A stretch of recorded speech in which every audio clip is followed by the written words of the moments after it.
येवला मनमाड रोडवर आज पुन्हा एक भीषण अपघात घडला असून या अपघातात एका महिलेचा दुर्दैवी मृत्यू झाला आहे.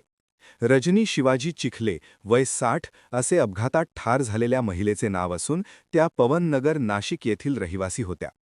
येवला बस स्थानकासमोर मनमाड रोडवर कंटेनर गाडीने मोटारसायकलला जोरदार धडक दिल्याने हा अपघात घडला. रजनी चिखले या आपल्या नातेवाईकांना भेटण्यासाठी तालुक्यातील रेंडाळे येथे आल्या होत्या. आज दुपारी नाशिककडे परतत असताना त्यांचे आतेभाऊ सोमनाथ रेवजी बुटे हे त्यांना मोटारसायकलवरून येवला बस स्थानकावर सोडण्यासाठी येत असताना हा अपघात झाला. अपघातात कंटेनरचे चाक महिलेच्या पायावरून गेल्याने डाव्या पायाचा अक्षरशः चुरा झाला होता. त्यांना तातडीने प्राथमिक उपचार देण्यात आले. मात्र नाशिक येथे पुढील उपचारासाठी घेऊन जात असतानाच त्यांचा मृत्यू झाला. रक्तस्राव अधिक झाल्याने रजनी चिखले यांचा मृत्यू झाल्याचा प्राथमिक अंदाज व्यक्त करण्यात येत आहे. या घटनेमुळे परिसरात हळहळ व्यक्त होत असून येवला मनमाड रोडवरील अपघातांच्या वाढत्या घटनांबाबत पुन्हा एकदा गंभीर प्रश्न उपस्थित होत आहेत. Rahul Kulkarni, bureau report, Niphad.